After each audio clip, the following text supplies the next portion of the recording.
Los recursos naturales hoy son la diferencia competitiva de los países latinoamericanos, y esto es lo que tenemos que hacer valer, porque esto es lo que no tienen los países europeos y lo que no tienen los países desarrollados. No tienen recursos naturales suficientes, no tienen espacio suficiente, no tienen lugares aptos para el desarrollo, porque en realidad, si son ambientalistas, es porque ya han destruido casi todo de lo que eran sus propios recursos. Por lo tanto, estamos en un punto de inflexión histórica. Es un problema de esta generación, no de otra. Acá no hay otros que van a hacer. O lo hace esta generación, o el planeta entra en una curva de descenso grave, de afectación estructural de su sistema armonioso de los ecosistemas, de lo que fue diseñado como esquema de funcionamiento de la naturaleza, de los servicios ambientales que ésta presta, y entramos realmente en un panorama muy sombrío de proyecciones, yo diría, impensadas. Yo creo que lo que se discute solamente es lo que interesa al mundo globalizado, que es la mitigación para disminuir los gases de efecto invernadero. Esta es la preocupación de los países centrales. Y como es lógico en la historia de los países centrales, o los que han sido imperios y todavía lo siguen siendo parcialmente, es cómo socializan el problema. Es decir, cómo nosotros también vamos a colaborar a mitigar los efectos de gases invernaderos sin haber tenido un grado de desarrollo como ellos tienen, socializando entonces el problema del esfuerzo colectivo por una deuda ambiental que ellos han generado. De hecho, la deuda ambiental planetaria en esta materia es que un 20% de los países han causado el 80% de los efectos de gases invernadero. Por lo tanto, la clave de nuestros países es discutir los sistemas de adaptación, es decir, alguien nos ha generado una situación negativa en términos ambientales, en términos de pasivos ambientales, en términos de efectos de los gases invernaderos sobre las estructuras ecosistémicas del planeta, y sin embargo quienes lo han generado no discuten cómo cancelar la deuda ambiental, no discuten cómo abonar los servicios ambientales que prestan los recursos naturales, discuten cómo nosotros también vamos a aportar para mitigar la emisión de los gases de efecto invernadero, cuando nosotros somos muy pequeños emisores de este problema. Entonces, nuevamente la historia se vuelve a presentar de la misma manera. El esfuerzo es de todos, pero todos no somos iguales y todos no tenemos la misma responsabilidad común que tuvieron, o tenemos una responsabilidad común pero no diferenciada en términos de haber generado lo que era la deuda ambiental planetaria. Y esto vuelve a plantear una nueva desigualdad, porque no va a haber fondos para adaptación o va a haber fondos simbólicos, sí va a haber esfuerzos concurrentes para los temas de mitigación, y aquí parte de la mitigación va a ser un elemento transable, porque se va de alguna manera a vender tecnología de mitigación, se va a financiar procesos nuevos,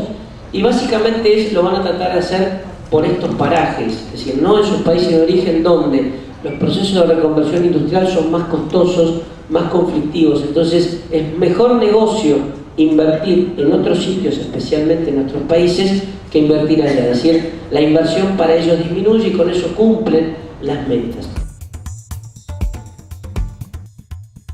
Tiene que haber un cambio muy profundo de valores, porque yo planteé en estos eventos que hoy el mundo, antes se decía hay que poner tanto dinero en cambio climático, decían no, es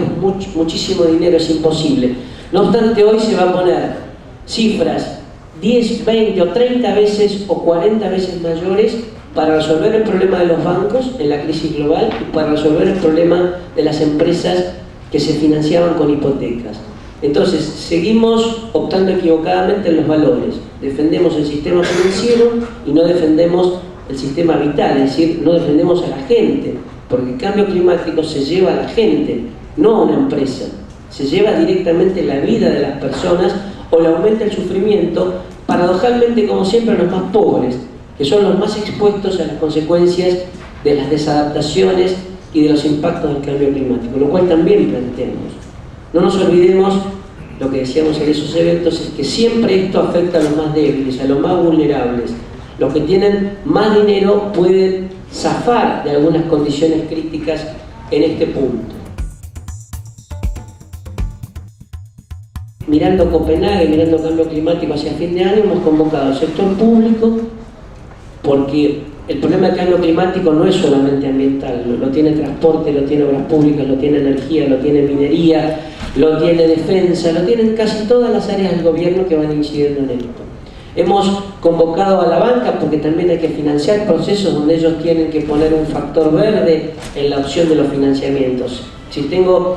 dos posibles tomadores de crédito, ¿a quién le doy el crédito? Al que tenga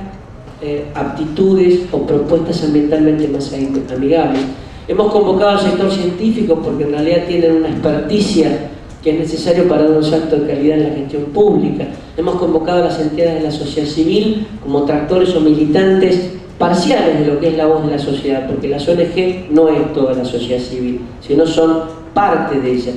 Estamos convocando a las fuerzas del trabajo en Argentina y hemos convocado también al sistema empresarial. Entonces, en este marco lo que nosotros estamos diciendo es que hay buenas prácticas, hay sistemas de producción limpia, hay sistemas de gestión estandarizada, por ejemplo, el tema de la ISO, que genera beneficios ambientales, pero también estamos diciendo que genera la posibilidad de riqueza y esta riqueza debe ser redistribuida. Por lo tanto, desde el ambiente aportamos a la equidad social,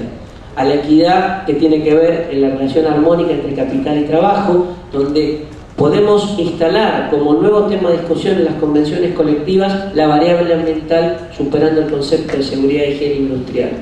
Quiere decir que si yo logro una producción limpia, si yo logro una producción sustentable, si yo logro buenas prácticas empresarias y estas tienen rentabilidad, esta rentabilidad merece ser discutida como torta de riqueza a ser prorrateada entre los actores sociales y los trabajadores. Y lo que tiene que ver con las políticas de producción, de industria, para alinear lo que son los sistemas productivos con políticas ambientalmente más amigables, con los trabajadores involucrados y participando activamente en las discusiones y en los modos de producción ambientalmente amigables, y sí priorizar cuál es el sector. Todo junto no se puede, cuál sería el sector en cada país, en cada realidad, que pueda liderar este proceso y después exportarlo hacia otras áreas sindicales. Los países desarrollados nos hablan de los bienes públicos globales, entre los cuales está la naturaleza. Si el bien público global se maneja desde Naciones Unidas y está visto que no nos va demasiado bien en esos foros internacionales porque hay presión de países más fuertes. También tiene que ver la soberanía política, la rediscusión de los términos de los financiamientos, con lo que tiene que ver con las consultorías, con lo que tiene que ver con la elegibilidad y priorización de proyectos, con lo que tiene que ver que los expertos no son más los expertos nómadas del mundo, sino son nuestros expertos de las universidades. Lo que tiene que ver con la independencia económica, ya lo dijo en cambio climático, casualmente, quien fuera entonces presidente Néstor Kirchner, que habló de la deuda ambiental planetaria, y quienes son deudores ambientales coincidentemente son acreedores financieros, porque realmente lo que se sobrevalora en el mundo es el valor del dinero. Entonces, desde el punto de vista de la independencia económica, nosotros estamos hablando de deuda ambiental planetaria, pagar los servicios ambientales que da la naturaleza, y desde esta lógica en materia de cambio climático discutimos cómo se va a pagar la adaptación, no solamente la mitigación, sino que nuestros problemas que tenemos que cambiar culturalmente los sistemas de producción por los cambios del clima tienen que ver entonces con la adaptación. Y lo que tiene que ver con la justicia social es cómo desde el ambiente podemos redistribuir riquezas, generar empleo, generar horas extras y en un empleo de calidad en lo que es una transición de un cambio cultural en las matrices de producción.